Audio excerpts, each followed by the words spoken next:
Welcome. We're standing at a critical juncture right now, a fundamental reordering of the global economy.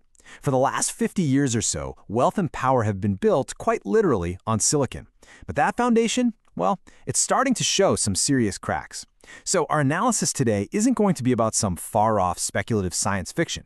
No, we're going to focus on the predictable, structural patterns of how capital realigns during shifts like this. We're going to look at where the strategic money is going to flow, and more importantly, why, over the next 10 years. So to really get a handle on this transition, we need a framework. And for that, we're going to turn to Joseph Schumpeter's theory of creative destruction. Now, it's really important to get this right. This isn't just a simple, happy story of progress. Schumpeter's idea is much more visceral. It's about a kind of economic violence, really. A process where entrenched, highly profitable industries get systematically dismantled and replaced by something new. He called it industrial mutation, and it's the brutal but essential engine of capitalism. This is the lens we have to use to understand the displacement that's coming. Okay, so what you're looking at here is the old order, at the absolute peak of its power. This is a modern semiconductor wafer. It's the physical embodiment of Moore's law, isn't it? Decades of just relentless optimization, building a global supply chain that is exquisitely complex. But here's the paradox. Its very maturity is its greatest weakness. It's become brittle. You see, the geometric scaling that made it so successful, just cramming more and more transistors into a smaller and smaller space, well, that's now slamming up against the hard walls of physics.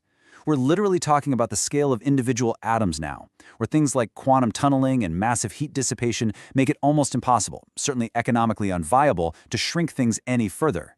This is it. This is the end of the line for this particular paradigm. And that brings us right to the core thesis of our analysis today. You see, what we're witnessing right now, it's not some new, unprecedented event. It's actually a recurring pattern that we've seen before. The collision between the physical limits of silicon and the emerging power of quantum science, this is kicking off a classic generational challenge to an incumbent monopoly. That Schumpeterian cycle of creative destruction, it's starting all over again. And the good news is, by dissecting how this has played out in the past, we can build a pretty solid model for the huge capital realignment that's going to follow. All right, so here's how we're going to break this down. First, we'll ask if we're really at the end of an era by looking at what we're calling the silicon hegemony. Then, we'll dig into some historical echoes of disruption.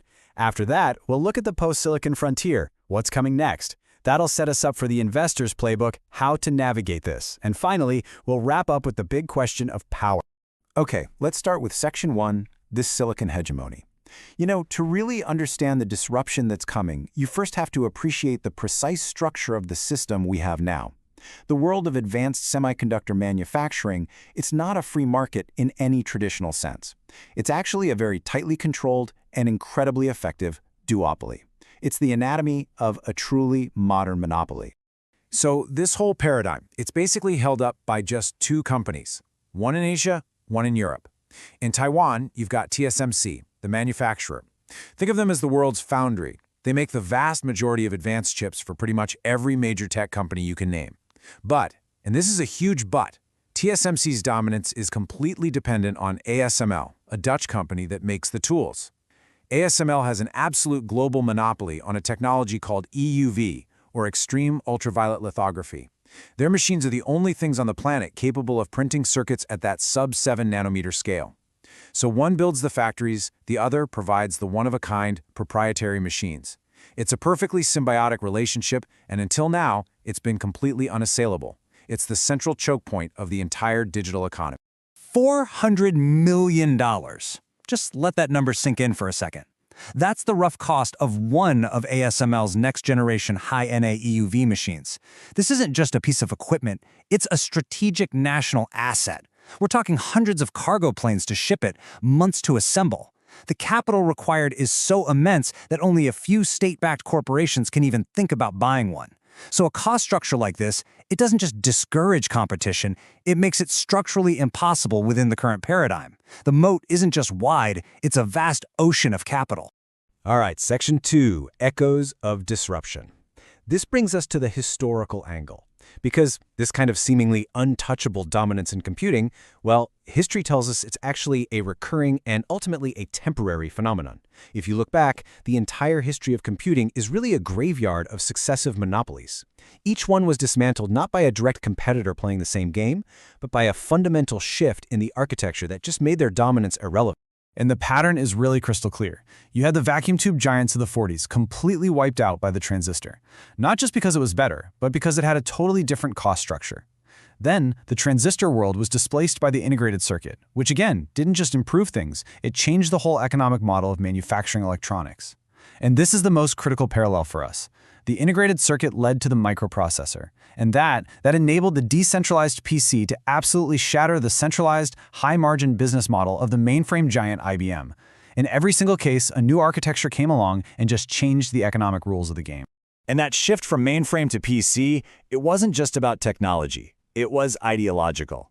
You just have to think back to Apple's famous 1984 Super Bowl ad. It literally framed the Macintosh as a tool of liberation against this monolithic Big Brother-like power, which everyone knew was IBM. You see, IBM's entire worldview, their whole business model, was based on selling huge, expensive systems to huge organizations.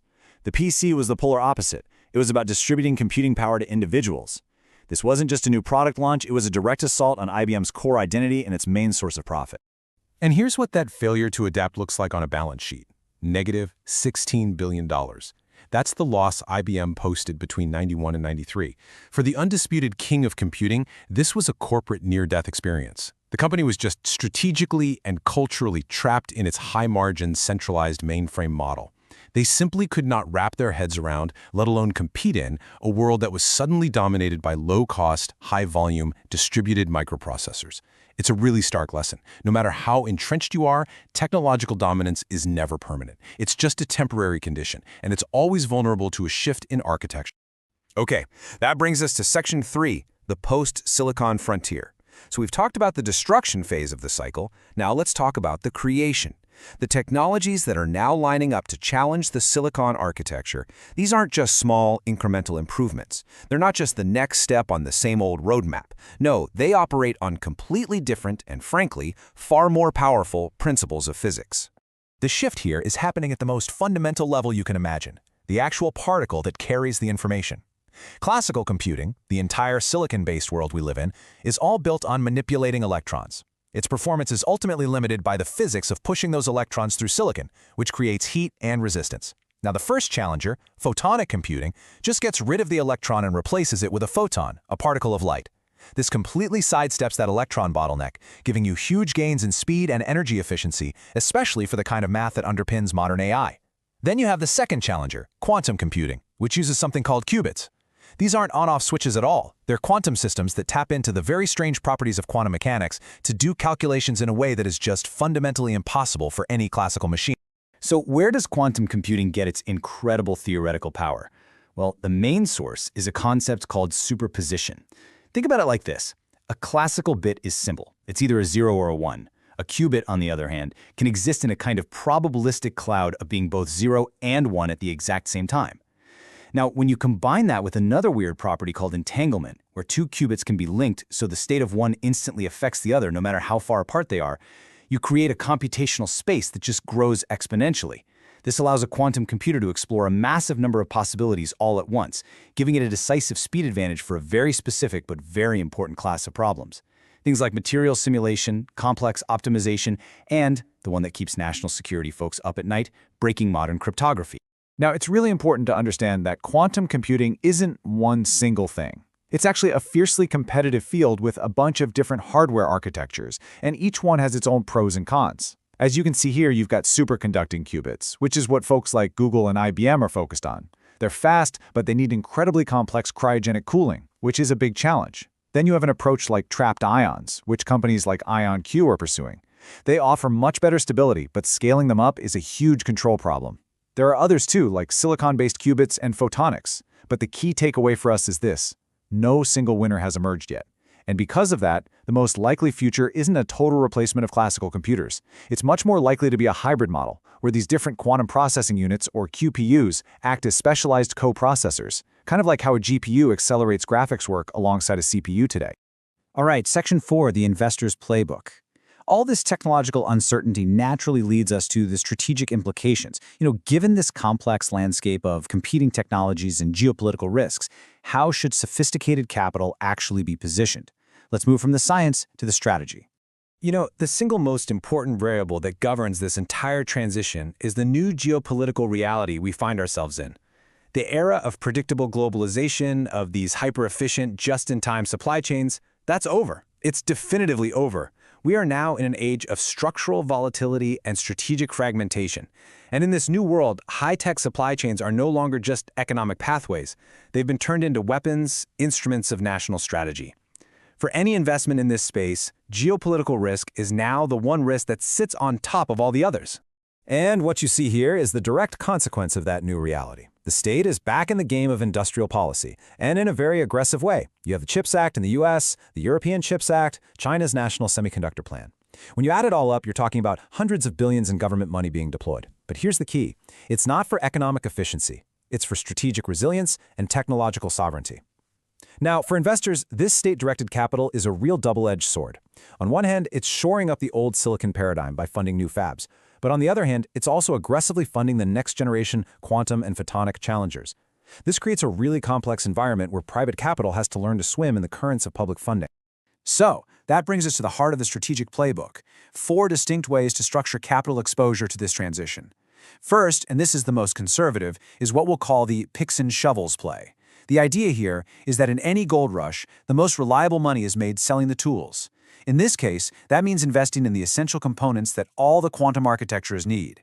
We're talking about specialized cryogenics companies, precision laser manufacturers, or producers of exotic materials. This way, you're not betting on which horse wins the race.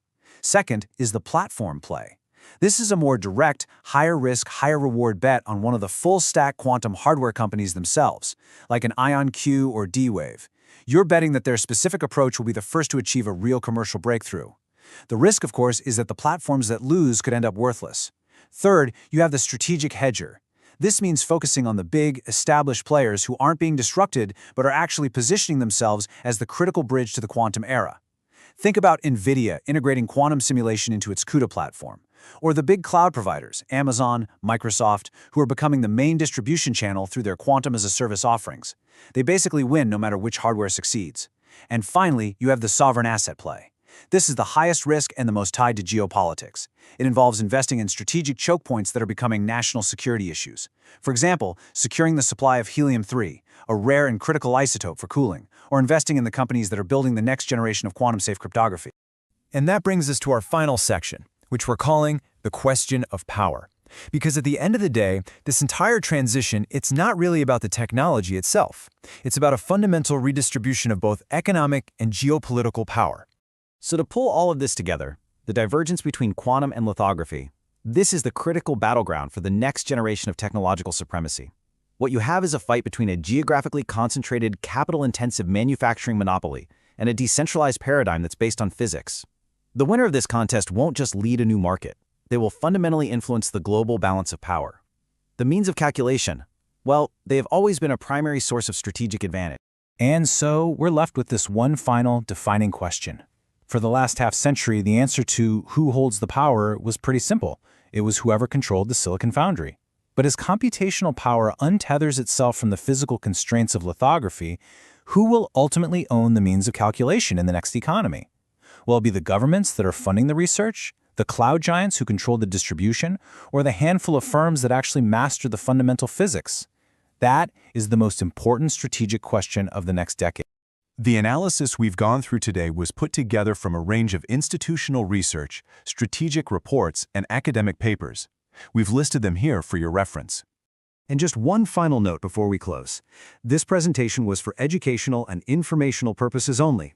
It's a strategic analysis based on publicly available information and should not be taken as financial or investment advice. We absolutely encourage you to conduct your own due diligence.